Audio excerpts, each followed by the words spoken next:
Hello again and welcome back.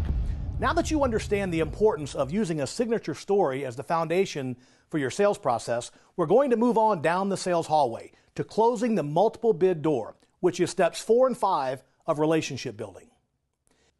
In my sales process, as I take risk head on, I will combine it with shining some light on the very scary competitive bids closet, just in case my prospect is considering getting multiple proposals or bids. So step 4 is to ask the prospect about their past experiences in getting multiple bids and to discuss the 3-bid myth.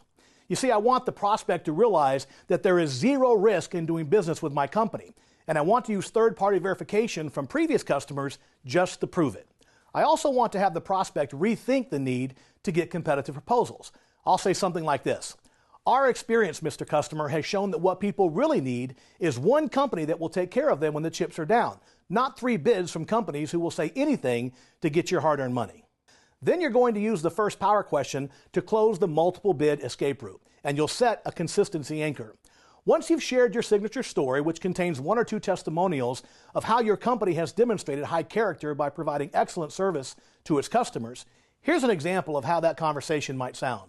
Let me ask this, Ms. Prospect. If on one hand you had the option of getting multiple proposals from multiple companies who might tell you anything to get your money, and on the other hand you had one company that would treat you the way we treated Sarah Parker, which of those companies would you prefer? I agree. Now here the word prefer is very important. It's way too early to start talking about buying, so keep it casual by talking about preferences. If I was to say, which of those companies would you buy from, that could set off the defense mechanisms.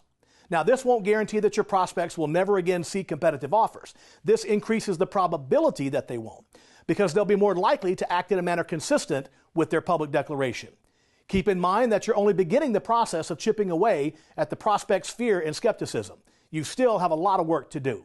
Now, let's practice using that consistency anchor at the end of the sales presentation. Once you get down to the end of the sales hallway and your prospect still says they need to talk to other companies before they make a decision, what should you say? Select the choice that you think is best. A. I see.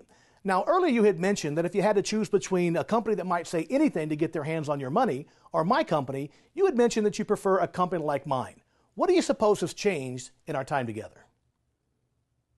B. Really? That contradicts what you told me earlier. It's not cool, man. Were you lying to me?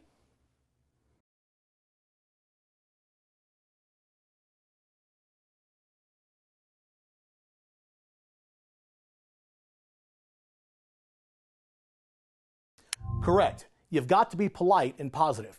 We'll talk more a bit later on being respectful, but for now, just remember you have to pave the way to have a much more productive conversation at the end of the sales hallway.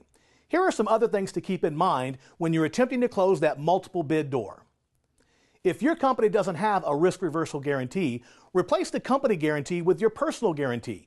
You just need to be willing to serve customers like they've never been served before, and then you'll get letters that you can use as third-party verification.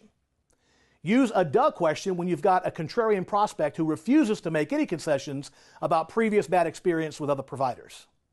Make your best presentation and accept that this person is probably not your ideal prospect.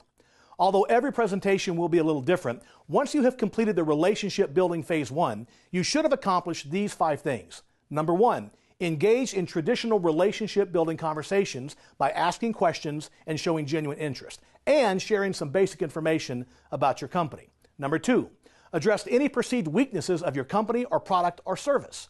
Number 3, discuss how your company's guarantees are designed to minimize risk and share your company's signature story, demonstrating high character. And number 4, ask the prospect about their previous experiences with getting multiple bids and discussing the 3-bid myth. And number 5, ask the power question number 1 to close the multiple proposal door, setting that consistency anchor. Once you've accomplished those objectives, you're ready to continue building the relationship and move on to taking the price issue head on.